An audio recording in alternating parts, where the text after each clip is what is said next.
अगली खबर निकल के आ रही है, हैदराबाद नगर निगम चुनाव में भाजपा की इतनी मेहनत, तेलंगाना की ओर है निशाना। तो दोस्तों ये भाजपा इसलिए इतना मेहनत कर रही है क्योंकि इसका निशाना जो है तेलंगाना पर है।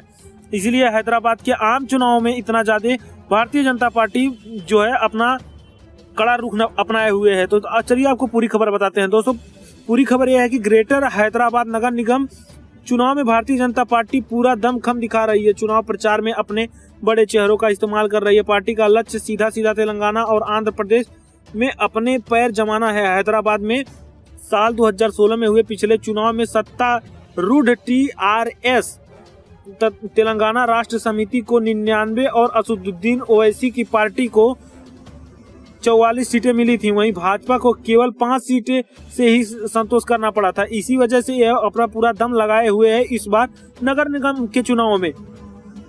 तो दोस्तों भाजपा नेता सार्वजनिक तौर पर यह दावा कर रहे हैं कि शहर का अगला मेयर जो होगा वो भगवाधारी होगा और वो भाजपा का ही होगा। पार्टी के एक सूत्र का कहना है कि पार्टी के नेतृत्व को पता चला है कि नागरिक निकाय में बहुमत पाना आसान नहीं होने वाला है। और साथ ही एक भाजपा नेता ने कहा, जब पार्टी को राज्याध्यक्ष विधानसभा में 0 से बहुमत तक ले जाना बहुत ही मुश्किल काम है, तो उस पर भी बीजेपी अपना जो है कड़ी नजर बनाए हुए है और ये ऐसा साबित करके दिखाएगी। चलिए दोस्तों आपको दूसरी खबर बताते हैं। दूसरी बड़ी खबर निकल के आ रही है, देव दीपावली की चमक पर किसान आंदोलन का साया, पीएम मोदी के भाषण में छाए रहे किसान। तो दोस्तों आपको पूरी खबर बताते हैं कि पीएम मोदी के जो भाषण था उसमें क्यों किसान ही किसान छाए रहे। चलिए आपको पूरी खबर बताते हैं। दोस्तों पूरी खबर यह है कि केंद्रीय कृषि कानून के विरोध में जारी किसान आंदोलन का साया देव दीपावली की चमक पर भी नजर आया। दरअसल बात यह है कि देव दीपावली के मौके पर प्रधानमंत्री नरेंद्र मोदी अपने संसदीय क्षेत्र वाराणसी पहुंचे थे। इस दौरान पीएम मोदी ने बटन दबाकर वाराणसी प्रयागराज सिख लेन हाईवे का लोकार्पण किया। इसके बाद उनके पूरे भाषण में देव दीपावली की जगह किसान ही छाए रहे। गौर करने वाली बात यह है कि खजूरी में प्रधानमंत्री ने करीब 40 मिनट तक लोगों को संबोधित किया। इस दौरान करीब 30 मिनट तक वह किसानों के मुद्दों पर ही बोलते रहे, क्योंकि उनको भी लग रहा है कि किसान जो है हमसे नाराज है और इनको भी पता है अगर देश पे राज करना है तो किसानों के पक्ष में होना जरूरी है। क्योंकि हमारे प्रधानमंत्री 0 लेवल से इतने बड़े पीएम के पद तक जो है पहुंचे हैं, इसीलिए इनको पता है कि हमें किसानों से जुड़कर ही रहना होगा, तभी हम सत्ता में रह सकते हैं। गौरतलब है कि पीएम मोदी ने वाराणसी के खजूरी में जनसभा को संबोधित किया। इसके बाद उनका पूरा फोकस किसान और किसान आंदोलन पर रहा।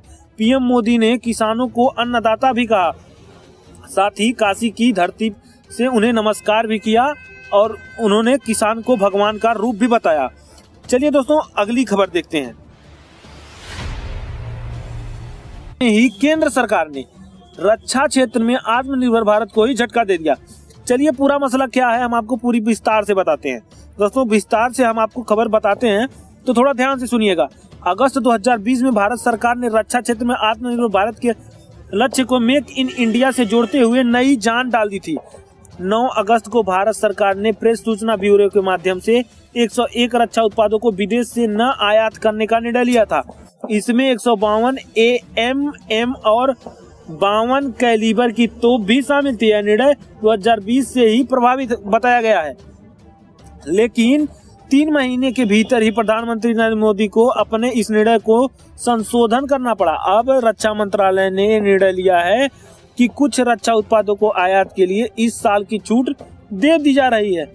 इसका सबसे बड़ा असर यह है कि DRDO के वैज्ञानिकों द्वारा विकसित की गई ATAG यानी कि एडवांस टोड आर्टिलरीगन पर पड़ने वाला है इसका पूरा प्रभाव।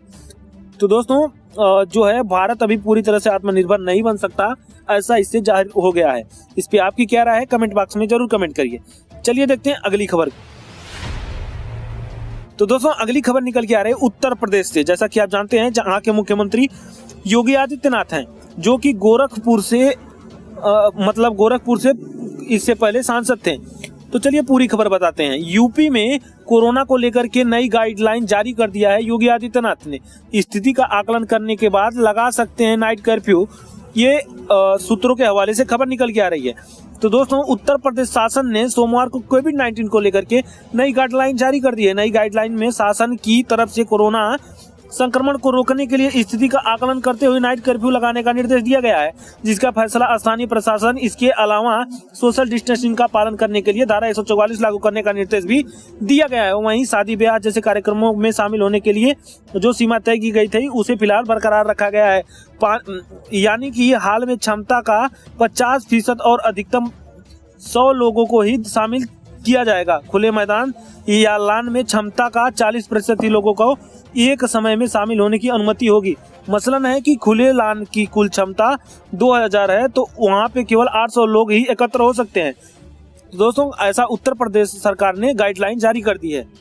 चलिए देखते हैं अगली खबर को।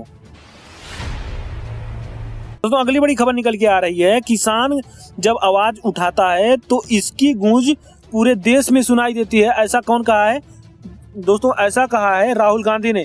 तो दोस्तों, अगर आपको पता है कि राहुल गांधी का दूसरा नाम क्या है तो उसे कमेंट बॉक्स में आप कमेंट कर सकते हैं। तो दोस्तों, कौन कहा है?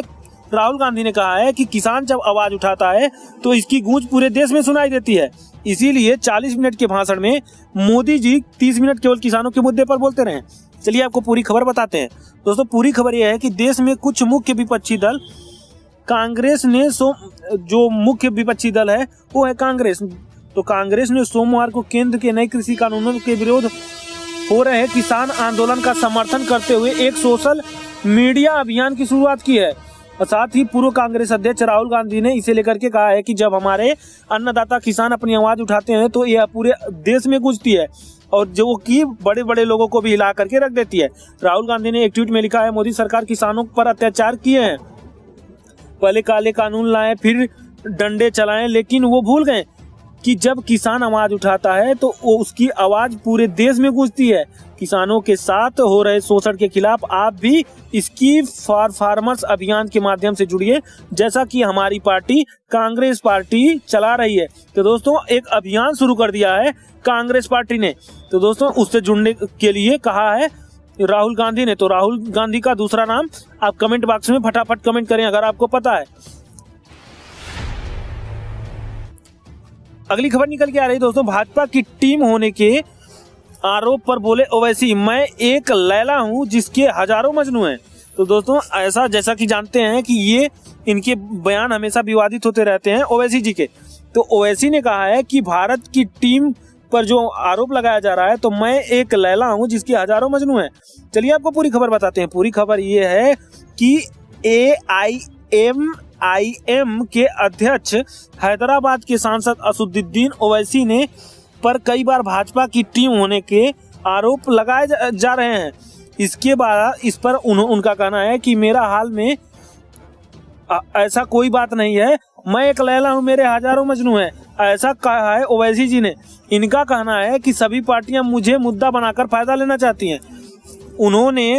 उन्होंने भाजपा पर आरोप लगाया कि पार्टी ने हैदराबाद में आई बाढ़ के दौरान यहां की जनता को पूरी तरह अनदेखी कर दिया था, लेकिन अब जो है वो पूरी तरह से उनको बिखराने का प्रयास कर रहे हैं। एक चैनल के साथ बातचीत में ओवैसी ने कहा कि बिहार में कांग्रेस ने कह दिया कि मैं भाजपा के साथ वोट कटवा हूं, वो भी टीम हूं, और यहाँ हैदराबाद में कांग्रेस कह रही है कि अगर ओवैसी नहीं तो हमको वोट दे दो, अगर ओवैसी जी नहीं है जहाँ पे नहीं लड़ रहे हैं तो उनको नहीं हमको वोट दे दो। और वो बिहार में कह रहे थे कि ओवैसी तो वोट कटवा है। अब बताइए इस पे अब किसी का भी कहना क्या होगा? भाजपा कुछ और कह रही है, कांग्रेस कुछ और कह रही है, मुझसे इससे कोई फर्क नहीं पड़ता, ऐसा ओवैसी ने कहा है। और साथ ही उन्होंने ये भी कह दिया अंत में कि मैं एक लैला हूं जिसके हजारों मजनू हैं। चलिए अगली खबर आपको बताते हैं दोस्तों। अगली खबर निकल के आ रही है, राजनीति में रजनीकांत की एंट्री पर संशय बरकरार, मंदरम नेताओं से मिली कही ये बात। तो हम आपको पूरी खबर बताते हैं। जैसा कि ऐसा सुनने में आ रहा है कि सुपरस्टार रजनीकांत जो है वो जो है राजनीति में शामिल होंगे। तो इस पर उनका कहना है तमिल सुपरस्टार रजनीकांत का। तो रजनीकांत का कहना है कि चेन्नई में अपने समर्थकों के साथ गहन विचार मंथन करने के बाद सोमवार को उन्होंने कहा है, राजनीति में प्रवेश करने के बारे में मेरा निर्णय जल्द ही आएगा और हम आपको अवगत कराएंगे। रजनीकांत ने कहा कि रजनी मक्कल मंदिरम यानी कि RMM के जिला साथियों को से मुलाकात कर राजनीति में प्रवेश करने की संभावना की चर्चा जो की जा रही है उस पे अभी संशय है। चलिए अगली खबर आपको बताते हैं। दोस्तों अगली बड़ी खबर निकल के आ रही है, किसानों के तेवर देख दिल्ली में हाई अलर्ट जारी कर दिया गया है। गुरुद्वारों पर नजर है, सीमाओं पर बढ़ाई गई है सख्ती पूरी तरह से। चलिए आपको पूरी खबर बताते हैं। दोस्तों पूरी खबर ये निकल के आ रही है, दोस्तों हम आपको पूरी तरह से समझाते हैं, ध्यान से सुनिएगा जरा।